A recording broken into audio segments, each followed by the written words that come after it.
There has been a lot of talk about Jalen Suggs' place with the Orlando Magic. While even a small sample shows it's nowhere near time to give up on Jalen Suggs today on Locked On Magic.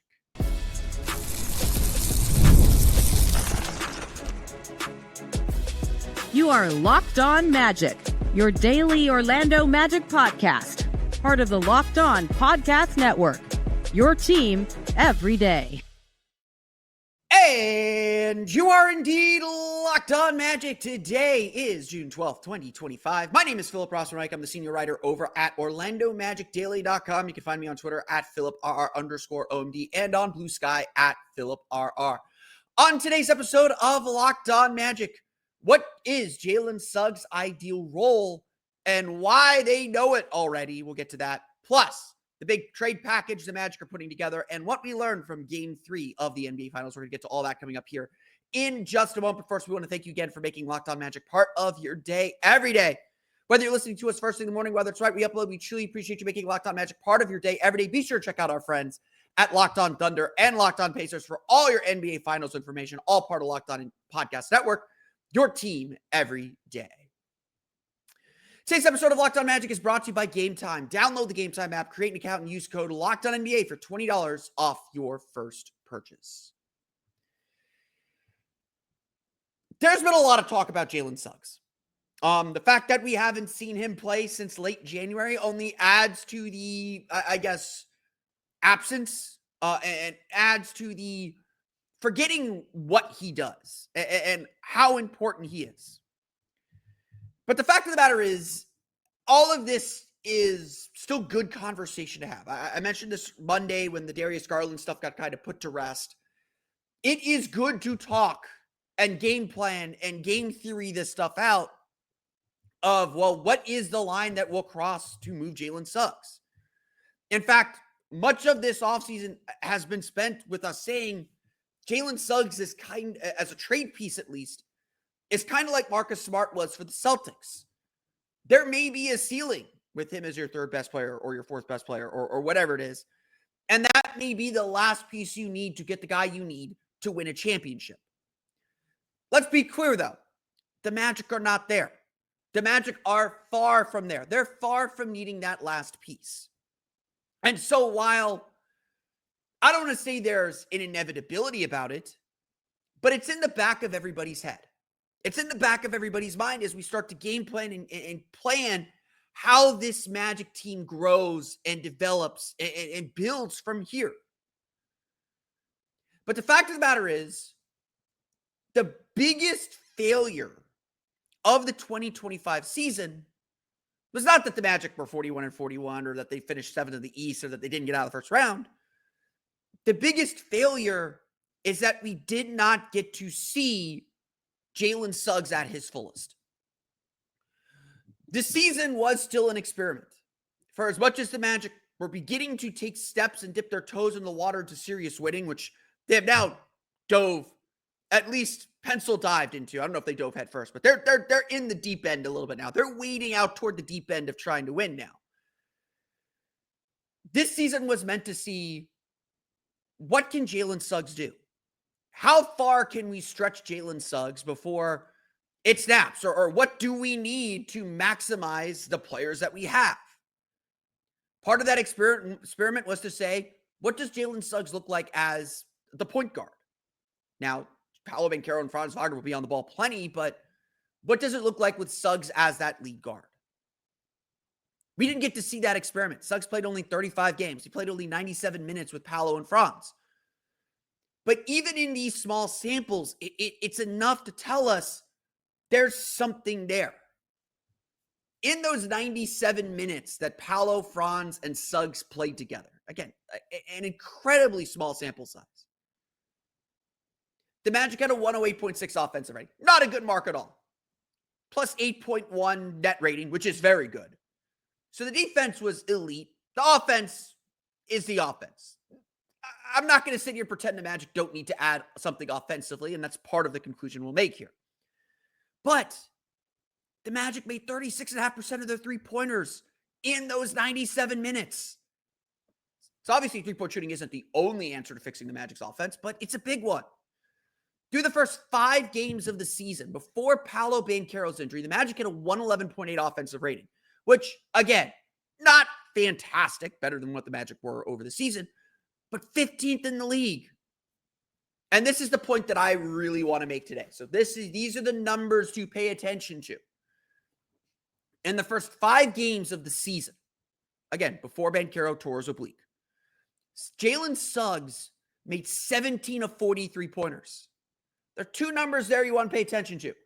He shot 42.5% from 3 and took 8 3-pointers per game. According to data from Second Spectrum, he made 17 of 32 catch-and-shoot 3-pointers. The biggest thing we're all thinking the Magic need is a volume shooter, someone who's just going to get a lot of threes up.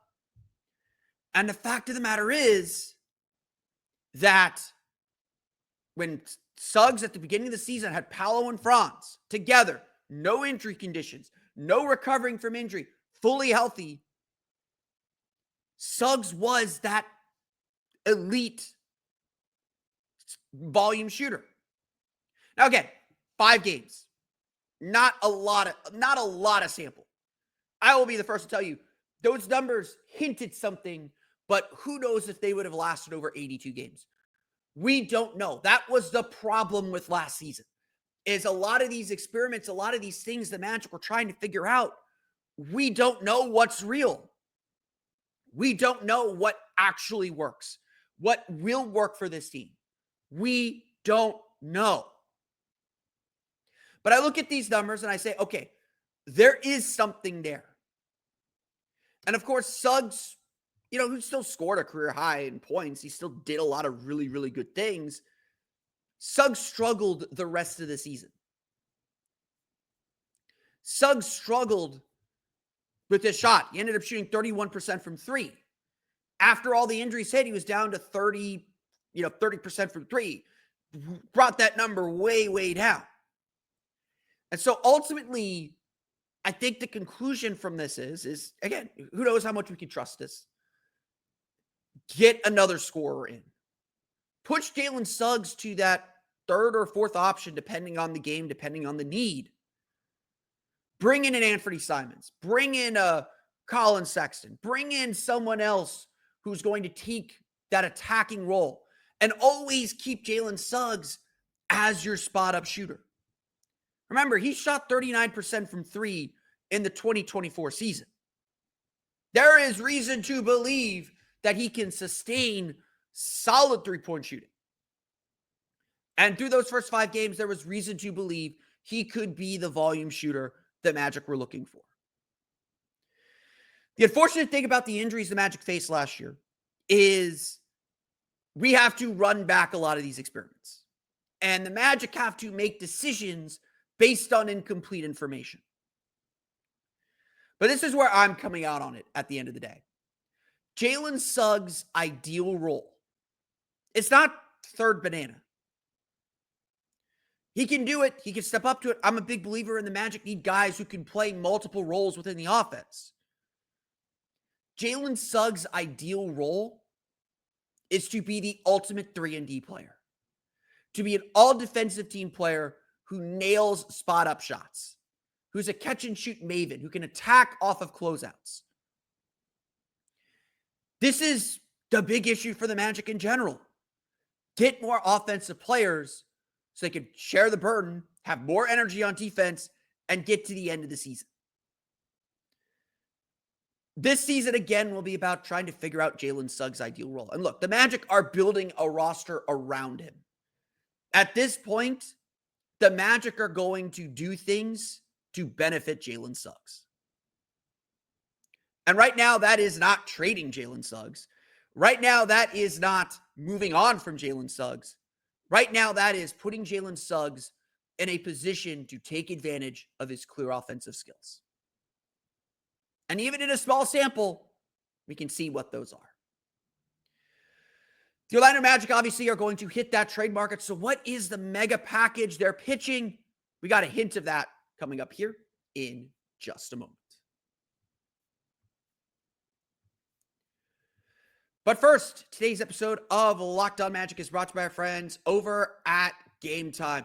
There is nothing like the NBA playoffs, the intensity, the buzzer beaters, the fans losing their minds. It's the kind of atmosphere you must experience live. And there's nothing like being at an event live, whether it's a sporting event, whether it's a concert, whether it's a show. It's always better than it would be on TV. And this year's matchups are obviously delivering. So if you want in to the FIFA Club World Cup coming to Orlando, you've got to go to Game Time. Game Time makes it fast and easy to get seats, even for the biggest playoff games. Prices on the app actually drop closer to tip-off. And with killer last-minute deals, panoramic seat views, and no surprise fees, Game Time is a total game changer. With just one app, you can find tickets to every event going on in your town. You can find zone deals where they're offering 60% off in great sections. You get a panoramic view of your seat, a digital view of your seat before you buy the tickets. Take the guesswork out of buying tickets with Game Time. Download the Game Time app, create an account, and use code LOCKEDONNBA for $20 off your first purchase. Terms apply. Again, create an account, redeem code LOCKEDONNBA. That's LOCKEDONNBA for $20 off. Download the Game Time app today. Last minute tickets, lowest price guaranteed.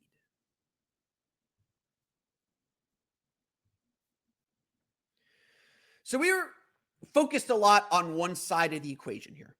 And that side of the equation is, who are the Magic going to go? We're buying.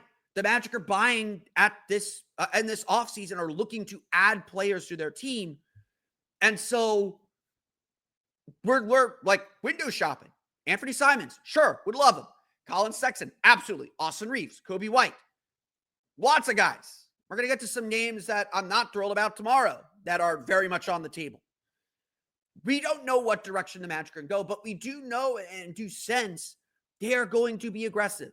They're going to chase down players that boost them, that do what I said earlier, and put Jalen Suggs in the absolute best role to take advantage of all of his skills.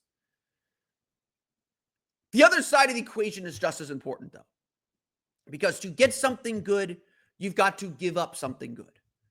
As much as it is still about cap mechanics and there's a math problem to solve, especially with the Magic being so close to the first apron, as much as there is all of this to solve and resolve, we still have to think about the other side of the equation. What are the Magic willing to give up? Now, look, I think the Magic are hunting for a starter level player. So I have been shopping when we did the Locked On mock draft. I shopped Kentavious Caldwell-Pope very hard. I think that he still has a lot of value, but it sure sounds like the Magic are looking to, I don't know the right way to say this, looking to move on from kind of players who no longer have a fit with their team that might fit elsewhere. Kevin O'Connor Chris Mannix speaking with Kevin O'Connor speaking with Chris Mannix on Yahoo's NBA show, mentioned that he had heard that the Magic are shopping Jonathan Isaac and Cole Anthony with their first round picks in order to grease the wheels to make things happen. Now, Cole Anthony, love him to death. The only reason I would be worried about trading Cole Anthony is that he is such a good locker room guy. It's the same thing that I was worried about when they traded Markelle Fultz, or when they let Markelle Fultz walk, which, again, I think was ultimately the right decision. He no longer fit the team. I think the Magic still really missed him last year. Just a connector, a glue guy, a passer. Really made life easier. They need more guys who can attack off the dribble. Markelle Fultz, while he may not be a scorer, can attack off the dribble. Losing Cole Anthony, I think, would have a similar effect, and it would be difficult to replace him, and there'd be a little bit of an adjustment period without him.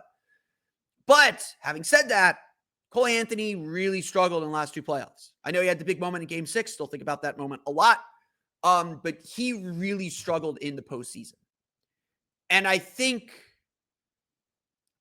that is ultimately where the Magic are trying to go. If you cannot play in the playoffs, your usefulness to this Magic team decreases dramatically. And of all the Magic's draft picks, of all the players the Magic have picked under Jeff Weltman, Cole Anthony is the outlier. He's the small guy. And so there is definitely a disconnect there that is seemingly coming to a head, even though Cole had an up and down season last year. The big one here, though, is Jonathan Isaac. I have been hesitant to include Jonathan Isaac in any trades that I've discussed. I think that regardless of how you feel about Jonathan Isaac, regardless of what you think, he is still a potentially elite player. an elite defender. The offense is gone. He had a bad year last year, struggled, playing at a heavier weight. Still was impactful defensively, but not at the levels we're used to with him. And obviously his offense just completely disappeared and abandoned him. He could only play 15 minutes per game. He just didn't have the stamina or the wind. And at the end of the day, yeah, he is a little superfluous at his salary because he's never going to play more than Paolo and Franz. He's never going to play. It's very rare that he would play with Paolo and Franz because of all the offensive issues. The writing, I wouldn't say the writing is on the wall, but it's stenciled on there. Like it sure feels like Jonathan Isaac is a luxury more than a need. Having said that, a guy who could potentially change a game on defense the way that he can, you don't just give that up. So if you're trading in my opinion, even though Jonathan Isaac's coming off the bench, even though all these things, I'm not trading Jonathan Isaac unless I am really darn sure the guy that I'm bringing back in is going to be really valuable to me. And then I'm looking for someone that can not do what Jonathan Isaac does, but play that same kind of versatile role. So I'm big on Rasheer Fleming in this draft. Like if I can get Rasheer Fleming at 16 and trade 25, I would be really happy with that draft. I think Rasheer Fleming is a really good player. Again, there's no player that does what Jonathan Isaac does when he's healthy. But if this is the package the Magic are pitching, Jonathan Isaac, Cole Anthony, and one of their picks, that needs to get them that starter level player that I'm hunting for. That needs to get them Anthony Simons, if that's the direction they're going. That needs to get them, I wouldn't give that much for Colin Sexton, and the math doesn't work that way anyway. It needs to get them a Kobe White. And again, math doesn't work on Kobe White either. I'm just saying, if the Magic are trading Jonathan Isaac and Cole Anthony, that needs to get them a starter level player. And again, that could be, I'm going to talk about him tomorrow since I've seen a lot of Magic fans talk about him. We'll talk Jordan Poole. We'll talk Lauri Markkanen on tomorrow's episode. There are other players that I don't think fit the Magic at all that make sense financially, make sense salary-wise, make some sense. And so I'm not, even though they're not my preferred targets, we can't dismiss them. We'll get to that tomorrow on tomorrow's episode of Locked On Magic. But that's the level of player the Magic need to be targeting if this is the direction they're going. If this is the player, if this is the package they're sending out. Now, again, always the caveat, nothing leaks from the Magic. The Magic are probably making more calls than they normally would in an offseason. So I'm not surprised we're getting some more information out there. I'm not surprised that it's been made very clear through multiple reporting that the Magic are looking for a guard. I'm not surprised that Kevin O'Connor, who probably follows the Magic a little bit closer than a lot of other national media, would say like this is what's being offered, what the Magic are shopping around a little bit. I don't think that's necessarily coming from the Magic side, so you can't take it all as gospel. Again, with rumors, always ask, don't worry so much about the details of a rumor. Always ask the why. Why is this coming out? Who does this benefit? What does this say? What does this mean? The fact that the Magic are willing to put Jonathan Isaac on the table suggests to me they are hunting for some bigger fish, that they are trying to do these things. The fact that we've had multiple reports about the Magic going after Nickeil Alexander-Walker suggests not necessarily that the Magic are chasing Nickeil Alexander-Walker, although I think he would be a good guy to chase. It suggests the Magic are going to be aggressive in free agency, and they're going to decline those team options and use the non-taxpayer mid-level exception to go get a quality player, to get another quality player. I ultimately think it means the Magic are chasing after two of these guys, that the Magic want that starter quality shooter and a bench shooter, and are willing to spend to get it, maybe even overpay a little bit, maybe even willing to go into the first apron for it. That's what this all means. All the indications are the Magic are going to be very aggressive, and this is only the latest signal of it. The Indiana Pacers now up 2-1 on the Oklahoma City Thunder in a really fun Game 3. What the Magic can learn from Game 3 coming up here in just a moment.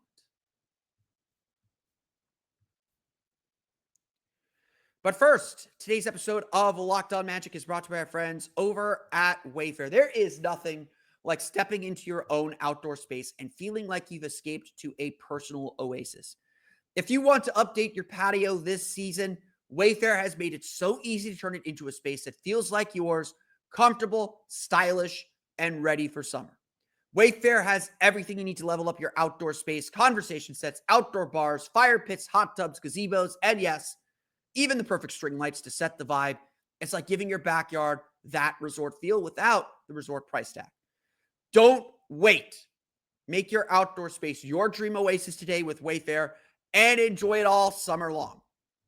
Head to wayfair.com right now to shop a huge outdoor selection. That's Wayfair, WAYFAIR.com. Wayfair, every style, every home.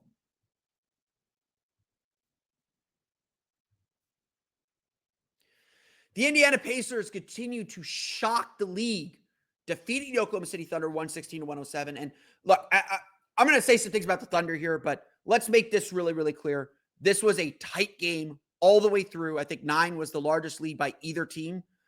This was a tight game all the way throughout the second half. Indiana made the plays at the end. Oklahoma City did not.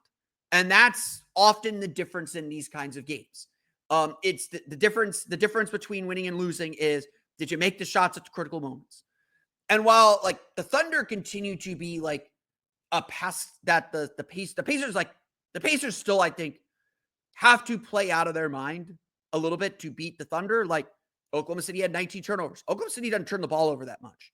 Indiana got 27 points off the bench from Benedict Mathurin. They got a huge game, 10 points, 5 steals from TJ McConnell. Their bench just pummeled Oklahoma City's bench. And that's the big lesson from this game. Because, like we're watching the finals. We want to be a championship level team. We want to ask, what does it take to be a championship level team? Increasingly in this apron world, depth is winning. And when I looked at the Oklahoma City Thunder and I looked at this game, I was like, look, Oklahoma City is still really a high level team. They're going to be tough to beat. But Oklahoma City relies so heavily on Shea, Chet, and Jalen Williams. And in game 1, Jalen Williams and Chet did not have a great game. Indiana, for the last several years, has had one of the best benches in the league, one of the best bench scorings in the league. And while like they probably need to lean a little bit more on Tyrese Halliburton and keep their best players out there a little bit longer, at the end of the day, what was different about the game on Wednesday was the Pacers looked fresh and the Thunder looked gassed. The Thunder looked tired. And that, again, game was decided at the end. Game was decided in the last moments. The Pacers had the ability to push. Even at the end of the game, they were running their offense like it was the middle of the second quarter. The Thunder, heavy on ISOs, leaning heavily on Shea getting to his spot as the Pacers threw 2-3 guys at him, knowing that he wasn't going to pass, or cutting off the passing lane before he could get there, corralling him into corners where he couldn't make that pass. And you could just see the fatigue in everything the Thunder were doing, even some of the late fouls. You could just see the fatigue building in. Part of the Pacers' success this postseason has been their ability to win late. And look, again, I say this all the time. Good teams don't win close games. They avoid them. But in the playoffs, you got to win these 50-50 games. And the playoffs, it's about being first to the ball.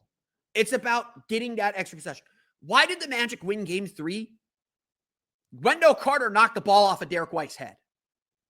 Like, I mean, again, the series was quick. I get why we're not super like memorializing that series.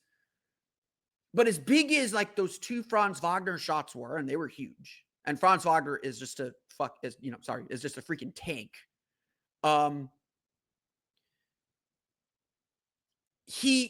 Those 2 shots were huge. It was Wendell Carter winning that 50-50 ball. Go back and watch the end of that game 3.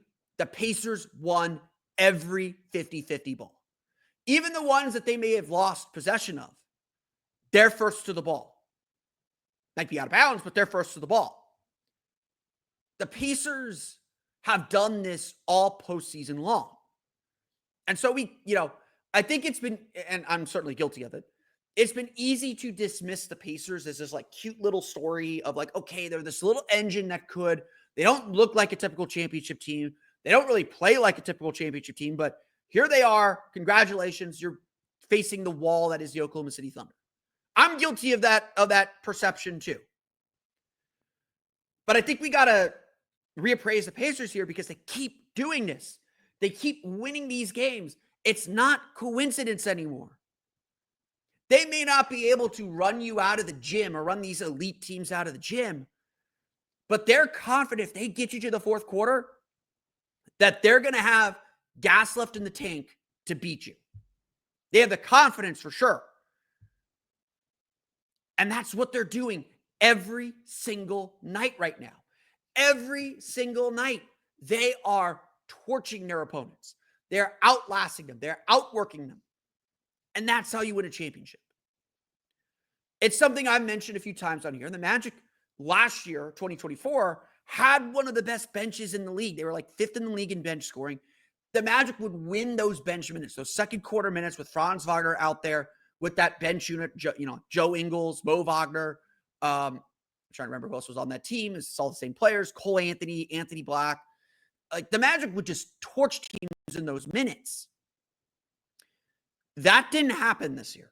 It's one of the reasons the Magic took a step back. And look, injuries gut your bench. The Magic had a lot of injuries that gut their bench. But having said that, before Mo Wagner's injury in December, the Magic were fifth in the league in bench scoring. Their bench, obviously, and their depth, obviously, were big reasons why they stayed afloat despite the injuries to Paolo, Banchero, and Franz Wagner. When Mo Wagner got hurt after the injury, the Magic were 23rd in bench scoring. Decrease of just 5 points per game, but those 5 points are huge. Over the course of a long season, 5 points is a huge drop.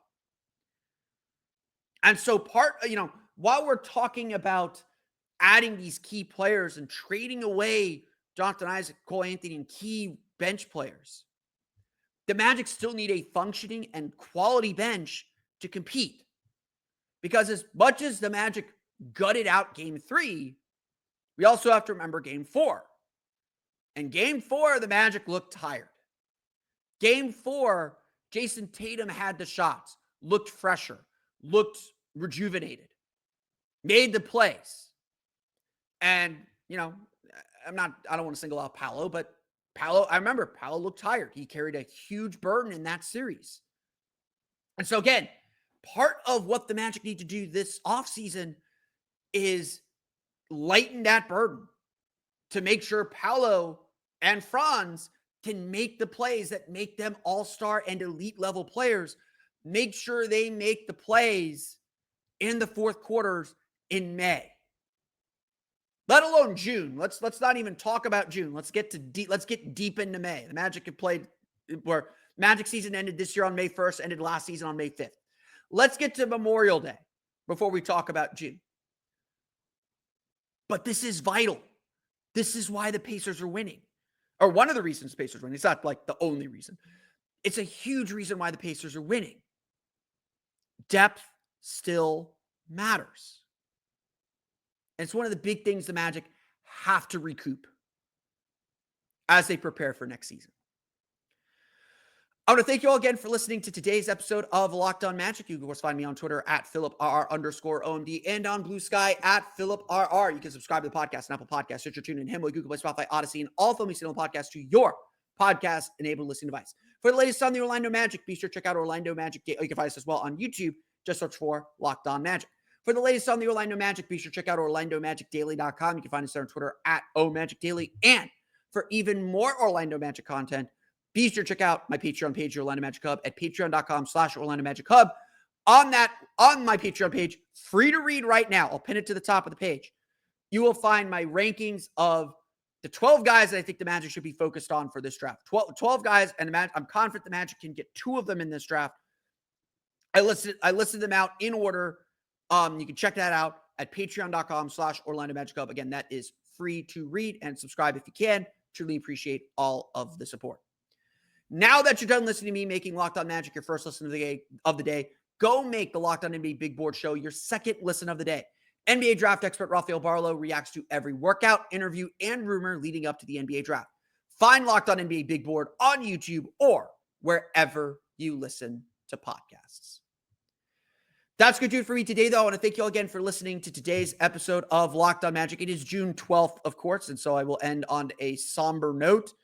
Please take a moment today to remember the 49 and remember that love always wins, and love is love, and to appreciate all of those people in your life, and to appreciate and empathize with everybody and what they're going through. Love always defeats hate, and today is a perfect day to remember that and remember the 49 who died at Pulse almost 13 years ago now, I believe. So appreciate that on this June 12th, on this day of memory here in the city of Orlando. That's going to do it for me today, though. I want to thank you all again for listening to today's episode of Locked On Magic. On tomorrow, we will taste the forbidden fruit, talk about players that I do not like, that are very much and probably should be more on our radar than they are. We'll chat about those players tomorrow on Locked On Magic. But until then, for Orlando Magic Daily and Locked On Magic, this has been Philip Rossman-Reich. We'll see you all again next time for another episode of Locked On Magic.